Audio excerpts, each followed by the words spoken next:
Well, scouts from the East Coast this week said diesel supplies on the East Coast are still extremely low. Bloomberg reports that New York gasoline inventories are so low that suppliers are resorting to expensive U.S. vessels via the Jones Act to move fuel into the region to head off any potential shortages. But why is the Jones Act so controversial? That's actually customer support this week. Well, this question took some research. What would be the economic effect of repealing the Jones Act on U.S. agriculture? And that question's from James Covert in Tuscola, Illinois. Well, the quick answer is repealing the Jones Act would be minimally beneficial for U.S. ag as a whole, but enormous for specific locations and industry.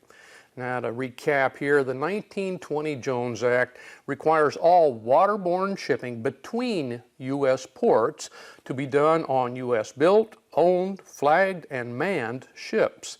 Rooted in the memories of World War I and II, our idea that our national security is dependent on our ability to move troops and equipment across the oceans is not merely outdated, but this act has essentially crippled our domestic maritime industry.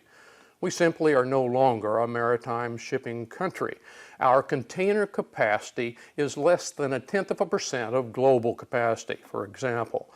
Our shipbuilding industry is almost non-existent, with 7 deep draft builders, 4 of which, though, are exclusively military, like carriers and submarines. In contrast, Japan has over 1,000 shipyards.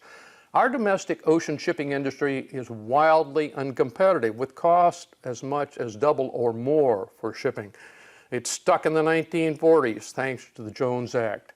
Meanwhile, Alaska, Hawaii, Puerto Rico, and other U.S. territories bear extravagant costs on their economies, including their ag. Hawaiian cattle ranchers ship animals through Canada.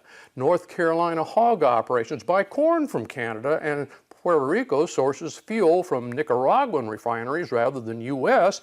due to the cost of Jones-compliant shipping.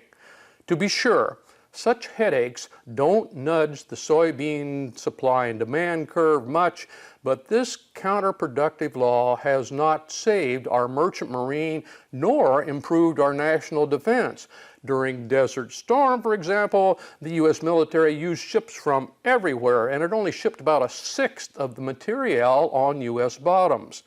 It is hard to project what would happen in the very unlikely event of repeal, but some experts suspect that the efficiency of water transport would restructure coastal agricultural trade by finding new ways to avoid those crowded truck and rail routes.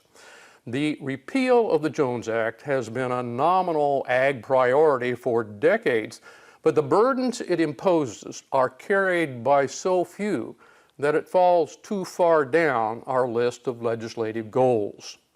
Thanks, John. We'll get that commentary posted on agweb.com. All right, when we come back, the drought uncovered something pretty spectacular in Texas before those rains hit this week. We'll show you what it was coming up next.